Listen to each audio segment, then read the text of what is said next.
Hello and welcome to Joy News Prime. We're coming to you live from our studios here at Kokomlimle. We're live on DSTV channel 421, Go TV channel 125, and around the world on myjoyonline.com. Tonight, heavy mining equipment worth $28 million burned to ashes in the Amanse West District. We're live in the community as angry youth clash with security personnel over alleged encroachment.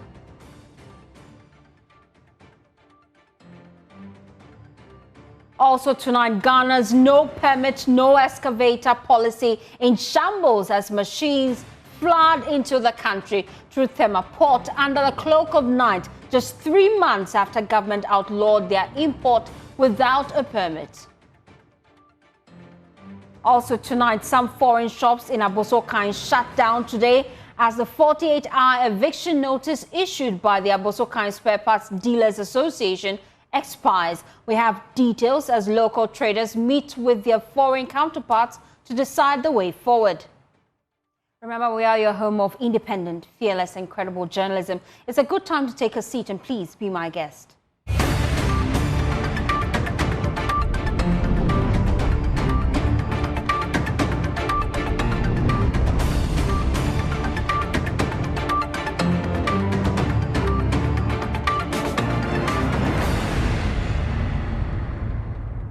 For choosing us.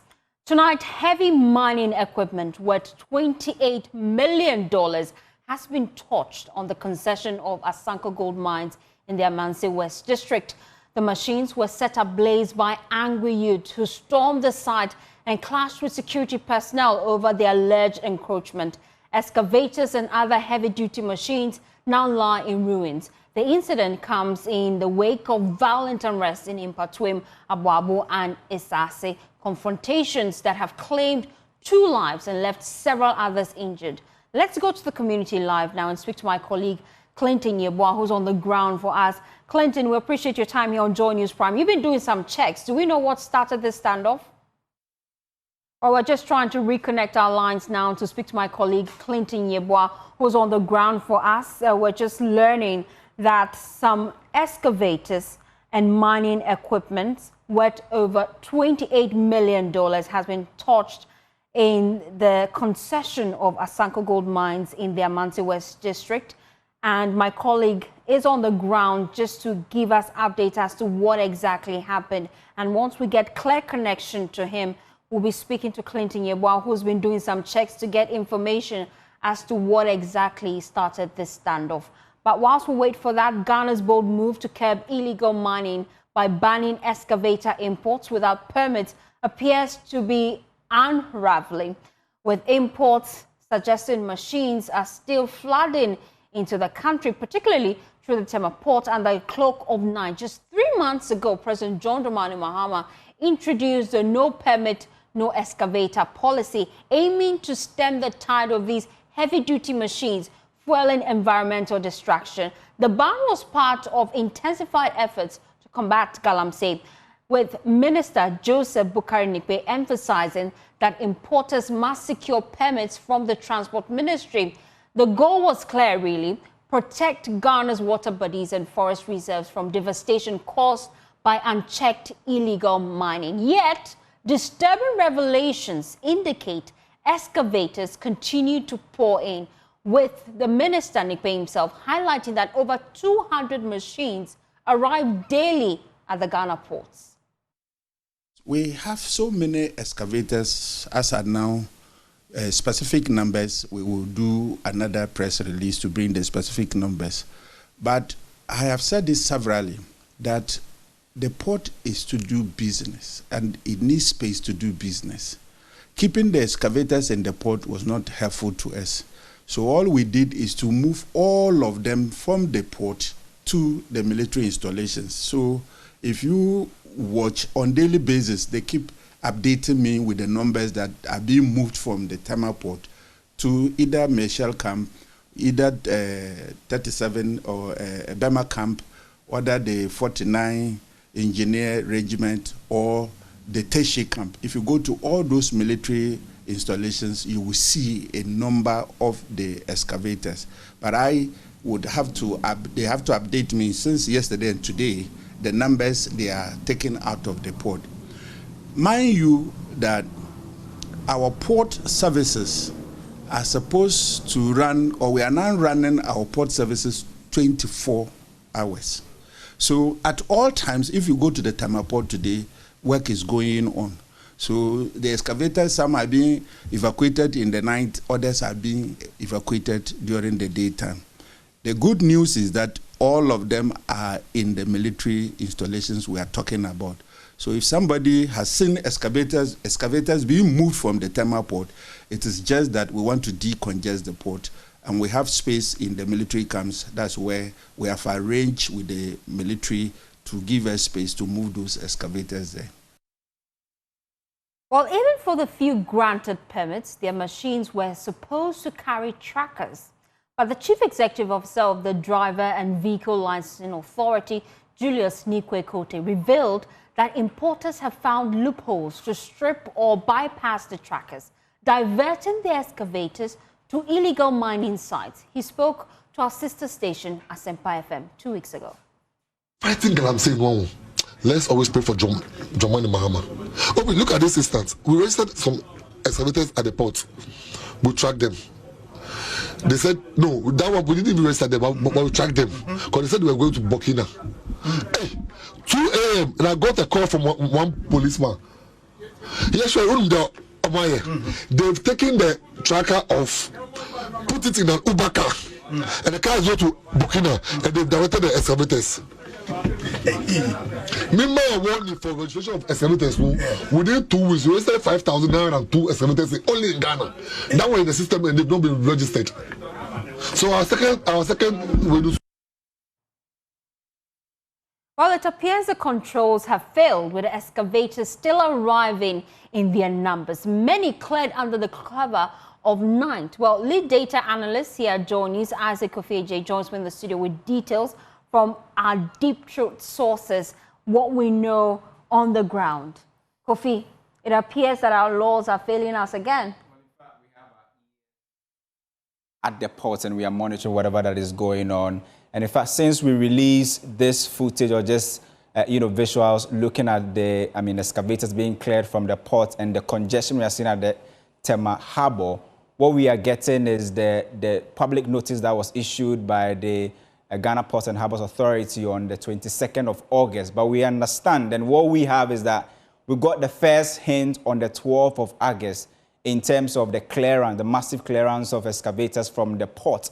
And we also understand that although we've tightened this space, per what we are learning from our sources, excavators are still being cleared at the port. They are still arriving at the port. And majority of this clearance is happening, late in the night. And people are attributing it to the 24-hour economy. But if you listen to the DVLA boss, you will know that we have a serious challenge at hand where even where in a case where we have to put trackers on these excavators, they find themselves, missing, where trackers are being removed from excavators and put on Uber cars that head to in Burkina Faso and all of that. What we are also learning is that currently Ghana has become the top destination of excavator import in West Africa. And if you go to Africa, for instance, we are currently second only to South Africa, and we spend close about $205 million to import excavators. We spend more on excavators importation than we do spend on mobile phones and telephones, computers, wigs, fridges, and all of that. This is the data we are getting. And if you track between 2013 and 2023 so far, we've spent close about $970 million in excavator importation into the country. The big question we are asking is that although we understand some of the excavators are being moved from the Tema port to safe havens like Michel Camp and the Teshi Camp, the question is, who is actually watching when they leave the port to these safe havens? Who is actually watching? For the fact that if you see, remember what happened in 2020, which is giving a lot of Ghanaians deja vu, that in 2020 where we see some 500 excavators and they were kept in the safe hands of the district assembly, we all know what happened, where some or significant components went missing. This is what Ghanaians are reflecting on. And the big question is, as we are moving these excavators even from the port to safe havens, who is actually watching them, who is giving the updates on how many of them have been cleared so far, who has validated this document associated with the excavators, and what are they going to be used for? Because the big question is, if Nigeria, with all of its big economy and landmass, is spending just about $94 million to import excavators, why should Ghana, as small as we are relative to Nigeria, spend over $205 million to import excavators? So we still have our eyes and ears at the port. Whatever happens, we will report it, and we will let our viewers know what is happening at the port, especially with respect to excavators, which we have done the math, and based on the data that has been given by the minister, we expect some 73,000 excavators into the country, looking at the fact that we import close to about 200 excavators in Ghana in a single day. If you do the math in a year, that's about 73,000 excavators in Ghana in just 1 year alone. The question is, what are we using them for? Legitimate questions there we're asking, and we'll surely be getting answers once we get the right platforms to derive those answers for you. But let me take you to our earlier story. Heavy mining equipment worth $28 million has been touched on the concession of Asanko Gold Mines in the Amanse West District. Let me take you there live. My colleague Clinton Yeboah is on the ground just doing some checks for us. Clinton, you've been interacting with them. Do we know what started this standoff?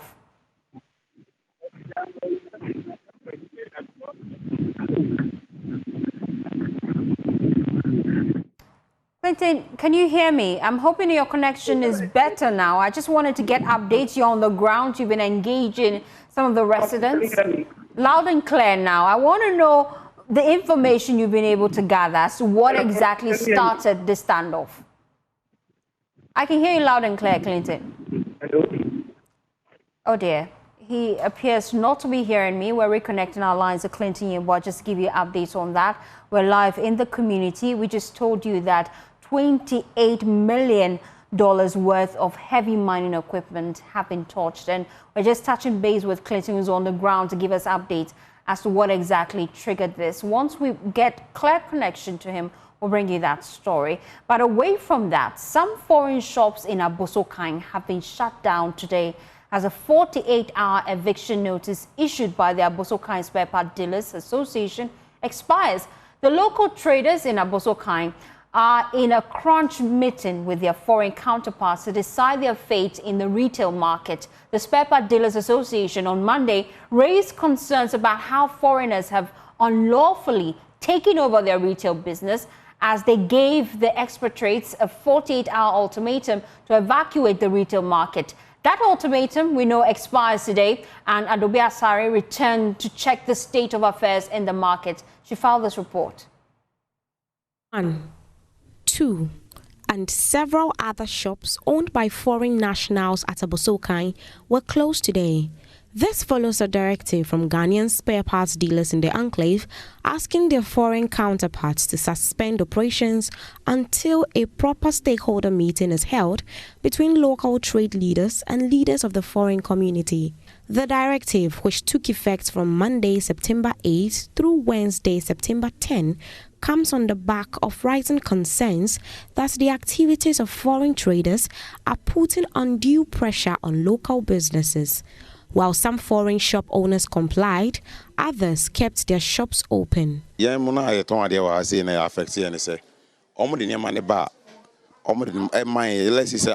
these foreigners supply to us, they end up selling the same goods with us, which puts pressure on our business. We just want them to supply and leave. When meeting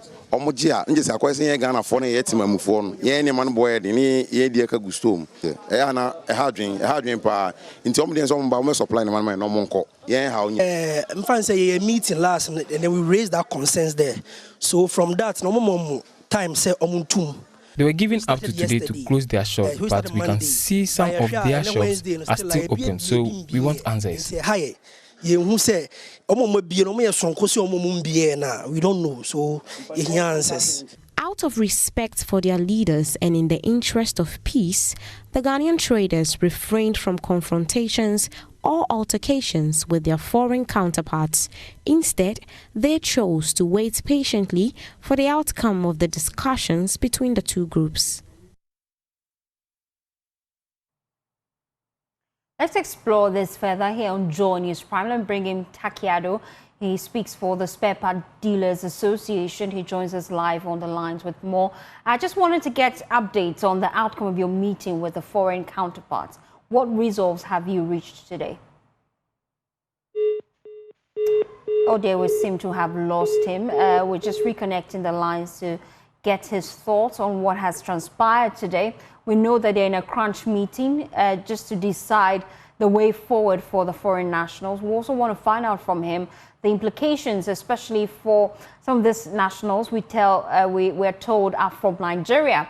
So there are concerns that they may decide to replicate the system in their town, and which may affect foreigners there as well as Ghanaians. And so we just want to reconnect the lines to get the outcome of today's meeting and find out what exactly they are doing moving forward. If you just tuned in, we're trying to reconnect the lines to speak to Takiado, who speaks for the Spare Part Dealers Association, Tachiado rather, and he joins us live on the line. I'm told I have better connection to you, so I just want to get updates on the outcome of your meeting today with the foreign counterparts. Thank you very much. Let me say good evening to your viewers. Good evening. Good evening to your viewers. Good evening. We can hear you loud and clear. I just wanted to find out what was the outcome of your meeting today. Oh, thank you very much. Yes, as I said, good evening to your viewers. Yes, we met our NUTAG counterpart today, and we discussed a lot of issues, and we told them we are giving them 2 weeks to comply.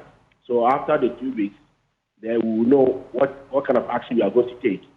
But for now, we told them clearly that they are not permitted to trade in our market. That's the fact. So we quoted the law and asked them.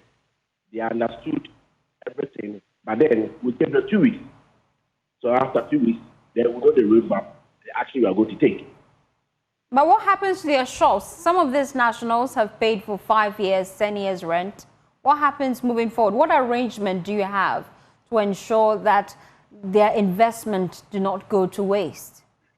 Well, today we asked them to open their shops. As we indicate the earlier one that we are giving them 3 days.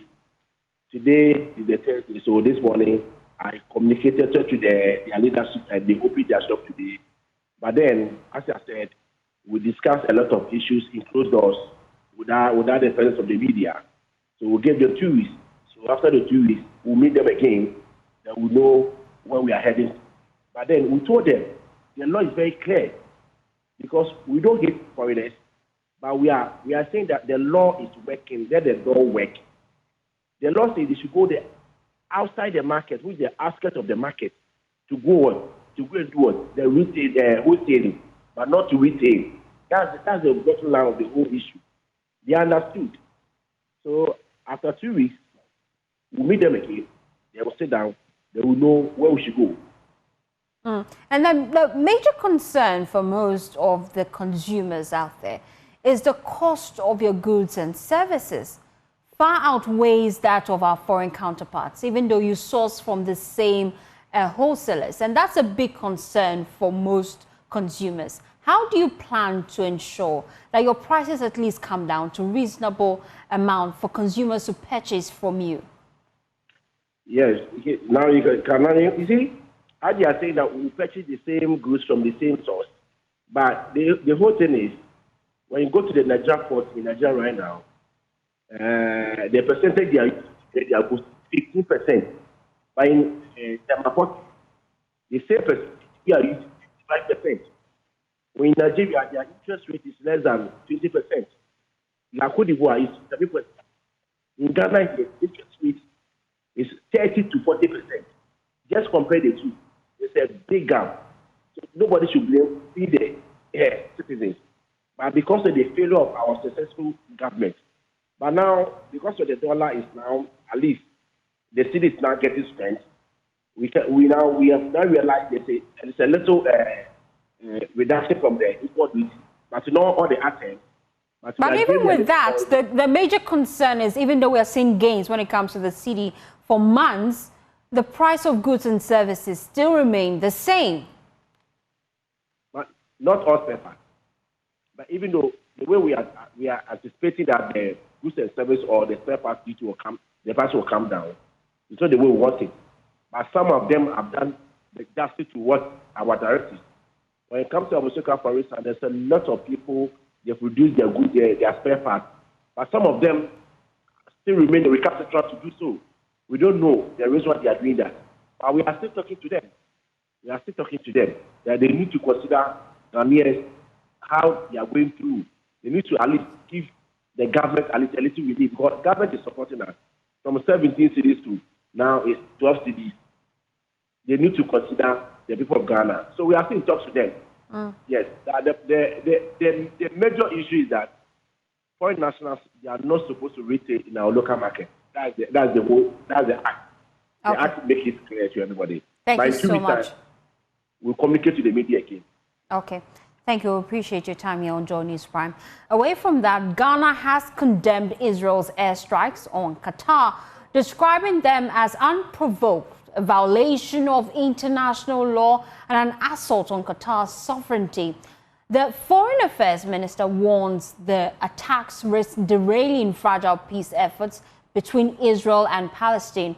Former Director of Academic Affairs at the Ghana Armed Forces Staff College, Dr. Vladimir Intridanso, has welcomed Ghana's bold stance, insisting that even as a non-aligned state,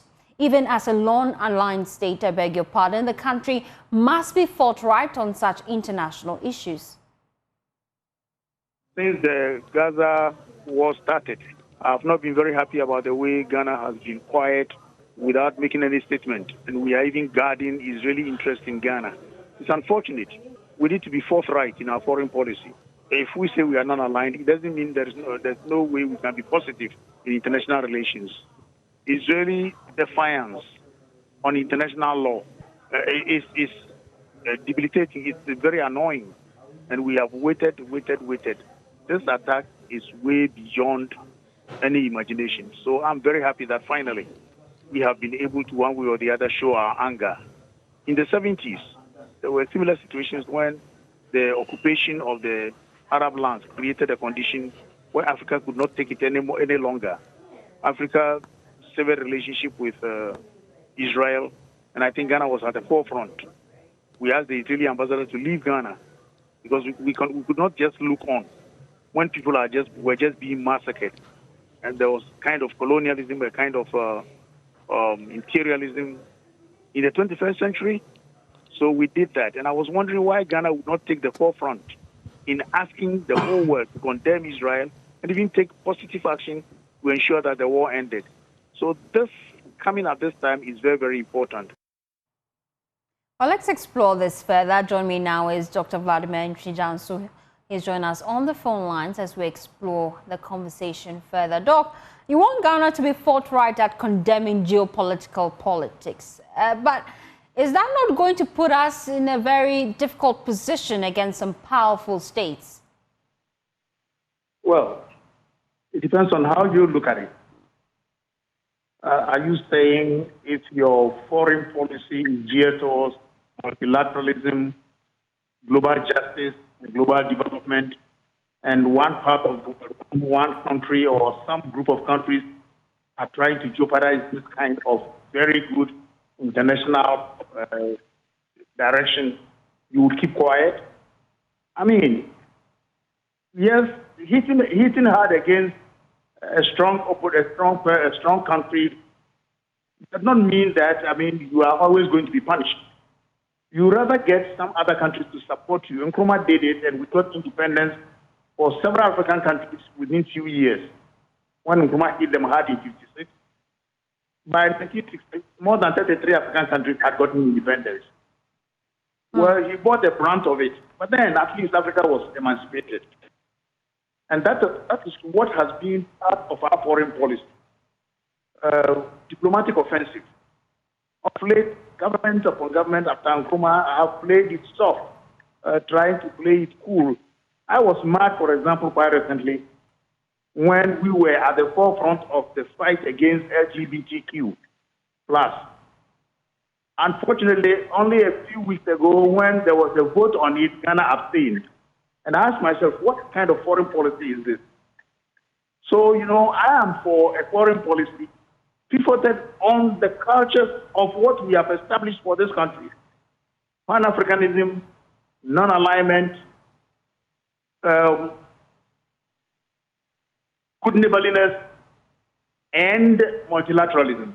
But when we start making comments like that, Doc, if you allow me coming at this point, when we start making comments like that, wouldn't that jeopardize our initial non-aligned stance? Non-alignment doesn't come out is fair. Non-alignment does not mean that when something is good for the whole world, you won't say it. What Ghana has done is following our pillar, multilateral. The United States, the multilateral debate is going on is wrong, and Ghana is that fact. So the fact that we are not aligning with America and Israel does not necessarily mean that, we are taking sides. We are taking the side of the UN. We have this genocide convention. It's happening, not genocide. The UN has established it is. So what is Ghana afraid of in trying to say that this is genocide? Israel, you are wrong. In genocide, you are rather right to protect their property. You drive around a car and wherever there is an Israeli, you still being protected by our police. What is this? But we have good international relations with Israel. Isn't this showing that we're already taking sides? Wouldn't that mar our relationship with Israel? So be it. In international relations, if your friend tomorrow is an enemy. It's not the relationship with Israel and helps the world. Which one are we on? Where do we rather go?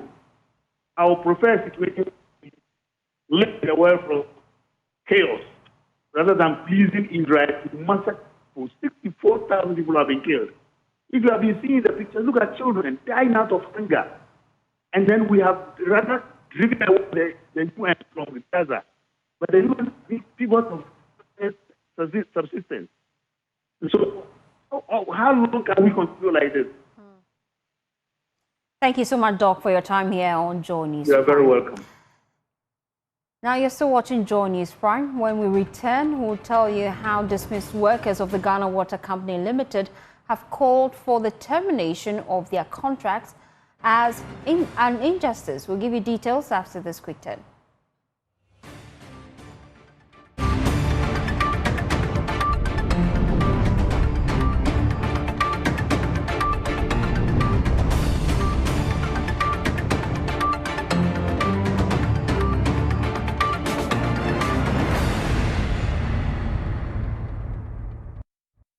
Thanks for staying with us.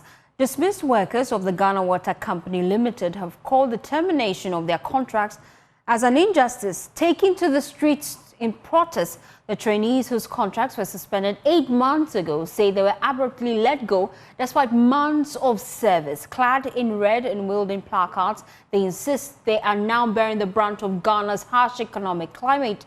Stephen Mensah has more in this report.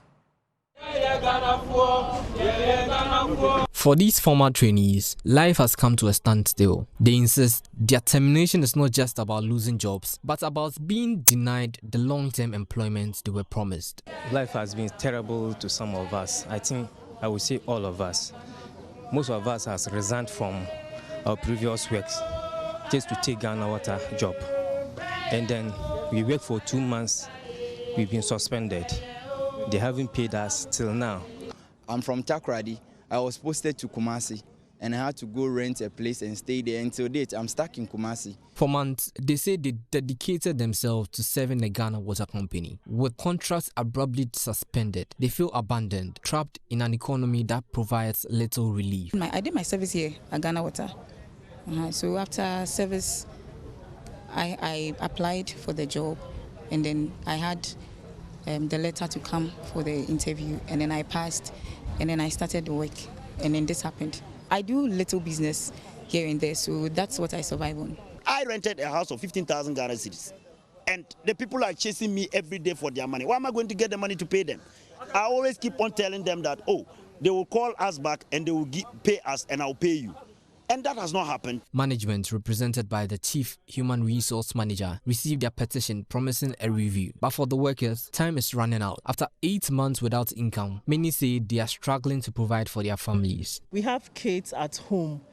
School, as we know, school has just reopened. and we are not able to pay their fees. We don't know what to do. It is not easy for us. We have to beg people to help us with money and even feed ourselves. So we are begging. The president, I know he's a father for all. Therefore, when this message gets to him, he should talk to our MD to call us back. These workers are calling for the immediate reinstatement of their employment. Reporting for Joy News, I am Stephen Mensah, Accra. The Ghana Water Company Limited is grappling with fresh financial pressure after being directed by the Ministry of Finance to repay loans and donor funds that were previously handled at the government level. The company's chief manager in charge of corporate planning, Michael Kluche, confirmed that a recent letter from the ministry instructed it to take full responsibility for servicing these debts, a development that could have major implications for its operations and finances. They warned that without adjustment to reflect these obligations, it will be difficult to recover the funds needed to meet the ministry's directive. We have three main issues that we put forward before PURC. The first thing is that the tariff that we had as at 2022 is no longer adequate to help us, even if nothing has come on at all. If the other two things I'm going to talk about have not come on at all, it's no longer adequate to help us. What are we saying so? The tariff that was given to us was an equivalent of 0.97 USD. Yeah. Today, the same tariff in today's terms is about 0.981 USD. Because of depreciation. Because of depreciation. So from that point alone, we needed to bridge the gap. That's number one. Number two, which is the main issue here, is that we did not take a lot of loans, but even some loans, some grants, and some donor funds that were coming from Ministry of Finance, normally for our major acquisitions, have now been sent to us to pay as loan back to Ministry of Finance. Since when? Well, there were two issues. First time this thing happened was somewhere in 2015. Yeah. And we had an issue with that. PURC later told us that they also have an information from Ministry of Finance that they should not put in this in the tariff. So we were not able to pay. But now we received another letter again from the same Ministry of Finance saying, this recently, yes, just about some few weeks ago, I'm not sure it's more than 3 weeks, asking us that all these loans, we should pay them back. Let's take you now to Kumasi, where some residents are demanding tougher actions against illegal mining, which they blame for destroying vital water sources. Their concerns come as utility companies push for sharp tariff hikes. The Ghana Water Company Limited is asking PURC for a 280% increase, while the Electricity Company of Ghana is seeking a 225% increase in distribution service charge. Both cite the rising cost and looming financial strain. Here are some reactions from consumers on the streets of Kumasi. Galamse adumano o se wutu ase o ma na nipre se wantu ase a da chi bi no ye nyansuo kra de ye no because mimi say mimi kuro mpra na da ho wo ma se nsuo ni nyina ya na me wira ho me de mesra ban say o ma ne nansi form. The government must put in place immediate actions to stop the galamsey because the proposed bills will really affect us. They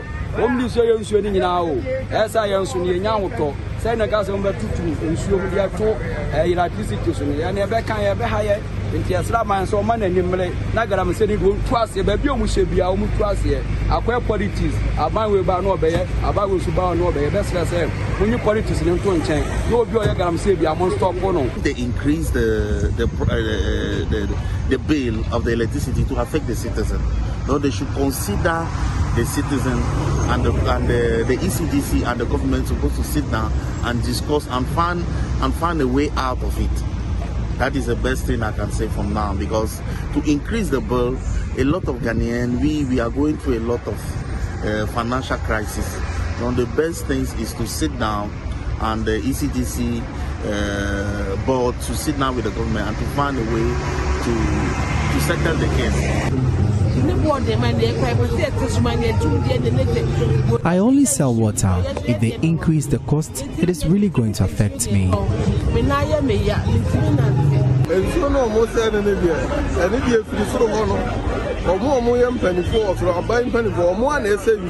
Until the politicians stop the illegal mining themselves, we will continue to suffer.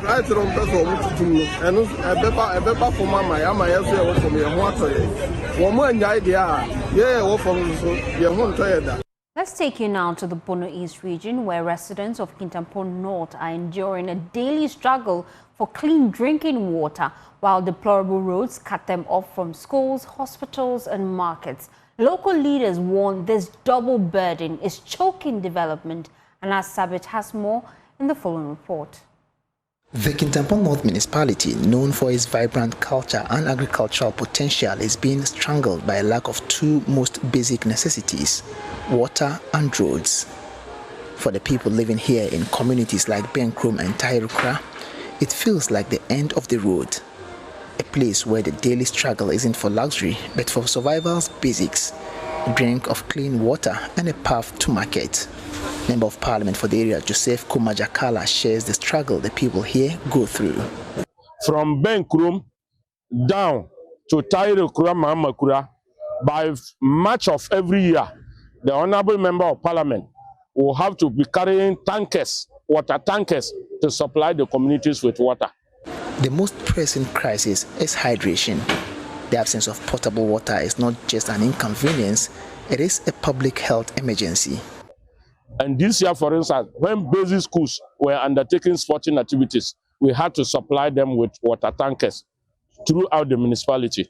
And so Kintampo North is in dire need of water. As if the water crisis isn't enough, getting anywhere is a battle in itself. The road network is a crumbling web of dust and ditches crippling the local economy. Municipal Chief Executive Isaac Donko laments the negative effects of the situation on his people.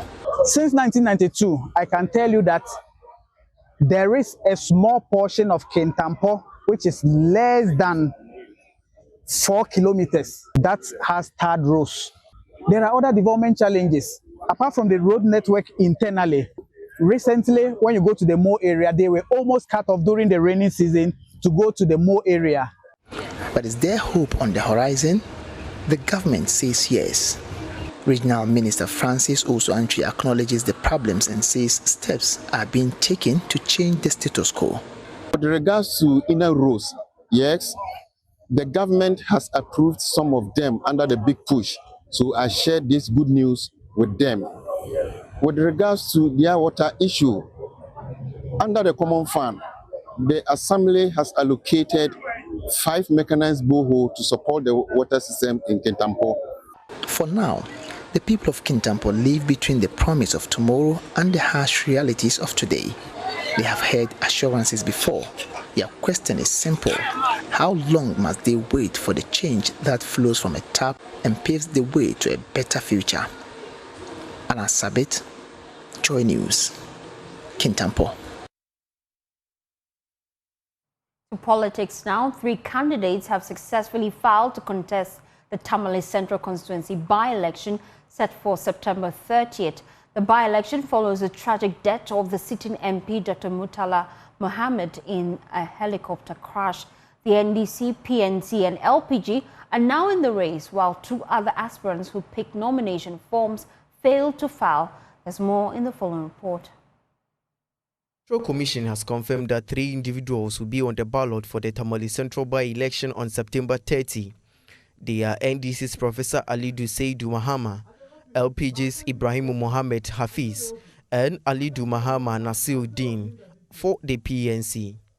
5 aspirants had earlier picked nomination forms, including the APC and an independent candidate, but only these 3 successfully filed before the deadline. Speaking to the media, Tamale Metro EC Director Samson Anaba urged the candidates to focus on issues and conduct their campaigns with decorum to ensure a peaceful election. Them also have a peaceful campaign so that they will have any violence at the various polling stations, so that at the end of the day we will elect our parliamentary member for Tamale Central, so that we will have a replacement in Parliament for Tamale Central. For the NDC, candidate Professor Alidu Seidu Mahama says the party is united behind him, from national executives down to the ward level, and is determined to retain the seats.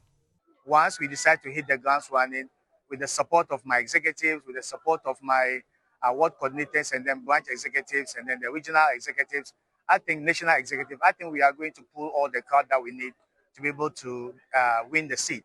Speaking on behalf of the PNC candidates, Vice Secretary Mohammed Imoro insisted that the party is not intimidated by the NDC's presence. We find it necessary because this is our time.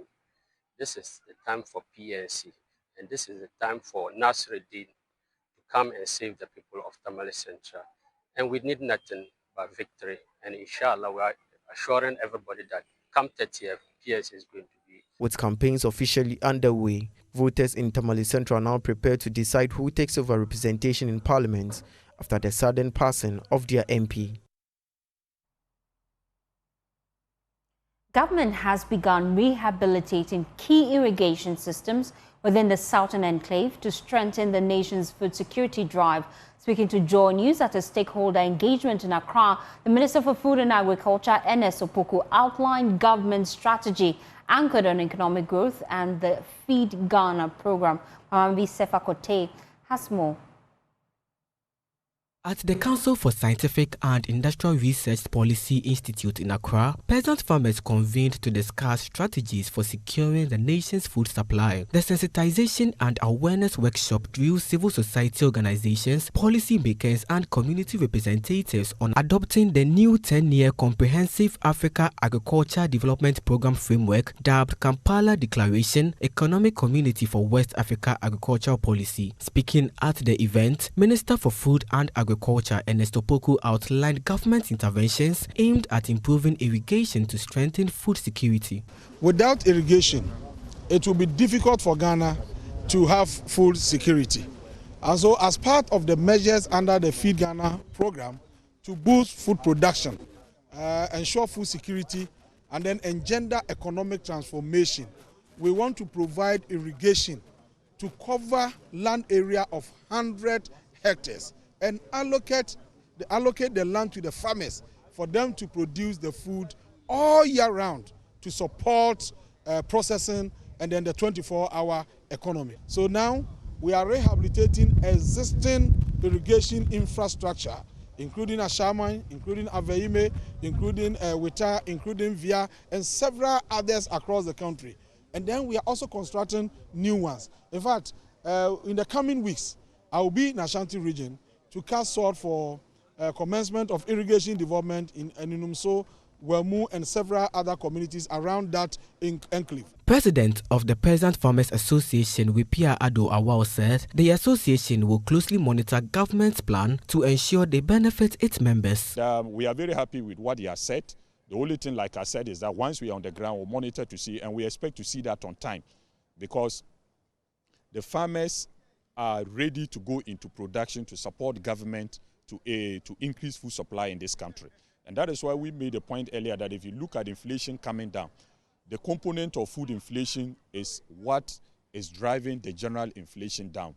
And we have stated time without number, if the Minister of Finance, as he has indicated time and over again, that his target is to bring inflation to a single digit. This can only be done with so much investment in agriculture for us to produce more and stabilize food prices so that government can achieve the single-digit inflation going forward. Through the Feed Ghana program, government aims to leverage agriculture as a key driver for economic transformation and food security. Mamavi Sefa Cottage report for Joy News. You're still watching Joy News Prime. When we return, we bring you showbiz. Please stay tuned in.